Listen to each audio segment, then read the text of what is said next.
Hey guys, this is SupremeCrit. Welcome to the first episode of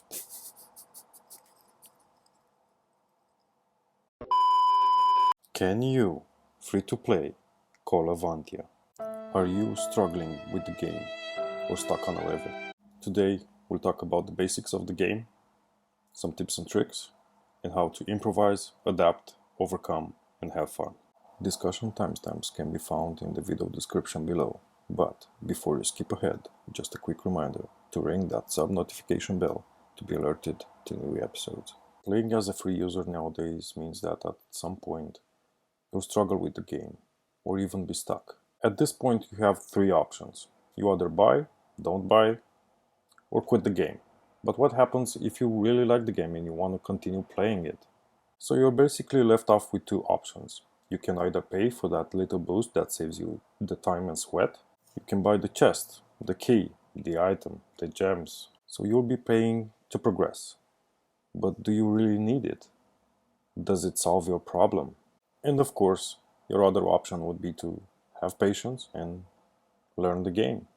Not being able to get or fully equip a certain hero means that you'll have to find ways to deal with the increasing difficulty of the game and newly added content, be it PvE, PvP, or both, whichever floats your boat.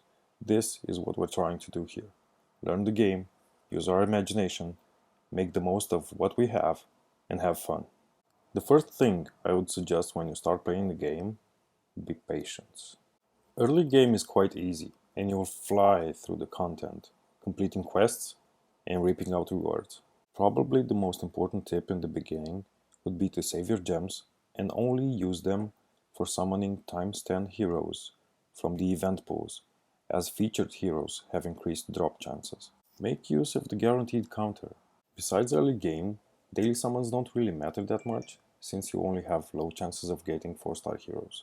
Elemental summoning is so-so, since the pool ranges from 2 to 5 stars, with no bonus chance for the 5-star heroes. Also, the Tears of Moonlight, the elemental summoning stones, are a little bit more expensive than the regular summoning crystals, and they cannot be supplemented with gems anymore. Don't invest too much on 3-star heroes. As for 2-star heroes, you'll only use them in some events and the hero quests. Your main focus should be 4-star heroes with full talents. They can easily surpass the power of a 5-star hero with no talents, and they'll make the bulk of your army. Speaking of 4-star heroes, try saving the weapons token for buying Epic Void Relic from the weapon shop. With 10 of these and 50 Epic Forge Stones, you can craft a random hero-specific weapon that can be incredibly powerful. You can also equip these weapons on different heroes to fit your playstyle and strategy, but at lower bonuses. As with 3-star heroes, try limiting the forging of 3-star weapons, as you will get plenty of 4-star weapons later on. It's very important to plan ahead. Check out the museum for factions and heroes. Get to know some of the heroes, their specialty, role, damage, mana gain, and so on. Figure out what you need and focus on that. Keep in mind that event summoning pools may have new heroes that are not present in the general pool, and you can only get them while the event is in place. 90% of the time I use one core team and change 1 or 2 heroes depending on the situation. It's up to you to identify what type of heroes you should use in each battle. Most of the times you're gonna need one dispelling hero for the enemy team and one cleansing hero for your own team. Regardless of what heroes you might have, try getting Mary if you don't have her. At this point, she's almost a must-have hero in the game. She deals tons of damage with her curse if used properly. She has skyrocketed me through the game as I learned to curse and burst. I sometimes change Jane with Lynn for the extra damage, the 4 dispels, and a full rainbow team. Having a rainbow team can help you do more consistent damage. Having a monocolored team can be quite difficult to manage, although it could wipe everything if used properly. Some game-changing heroes can be the ones that are manipulating the board, summoning and destroying stones, filling other heroes' mana, or clearing the board. Another tip is to read and understand the 4 defender abilities, as they can change the playstyle and strategy.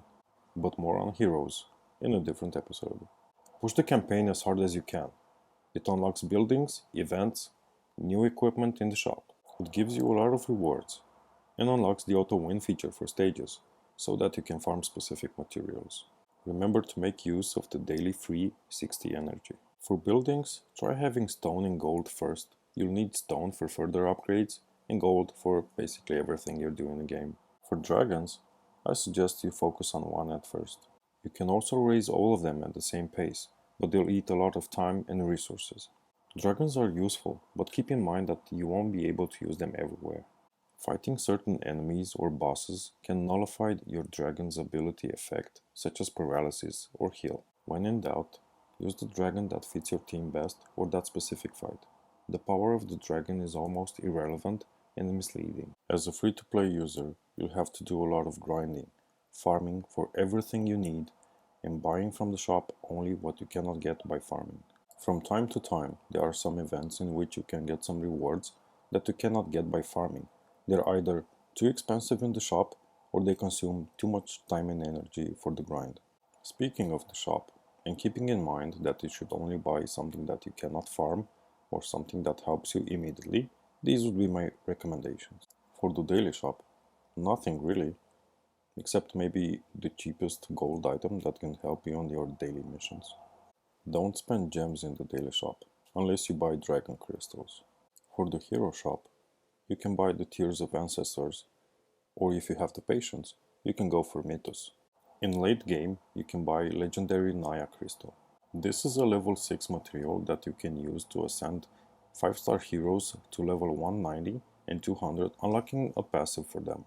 If you can hold on to your Grand Hero tokens, save them for this material, as otherwise you can only get them in events. I suggest you use your hero tokens for buying the random epic hero card or to fully upgrade Sarona. This is the only place where you can buy Skulo shards. Here you can also buy dragon crystals, but they're quite expensive and you can also buy them in the honor shop. The arena shop is the place where you can buy yellow and red dragon shards, but most important here are the talent potions which you can use for the hero talent trees. Epic forge stones could help you in the early game, but they're expensive and you can farm them later on in the Treacherous Sea events. In the weapons shop, you should only buy the epic void relic. You could also buy legendary forge stones for crafting 5-star weapons. Also, you can farm these in the Treacherous Sea event, but it can be a little tricky. The honor shop is my favorite because it has a diversity of stuff to buy. From Tears of Ancestors, dragon shards and dragon crystals, to forge stones, level 5 materials, and corridor keys for extra campaign content. The Misty Ruins event can bring you around 50k honor and you can do it once a week. The downside of the honor shop is the really long cooldown. So I recommend you save your honor tokens to buy important stuff only. Let me know in the comments if you have questions or issues. I'll try to address them as soon as possible in the next video. And that's gonna wrap up this video. Thanks for watching. If you've enjoyed this video, please share it, check out my other videos and subscribe for more Call of Antia content. This first episode goes out to my main guys, Opiu and SupremeCrit.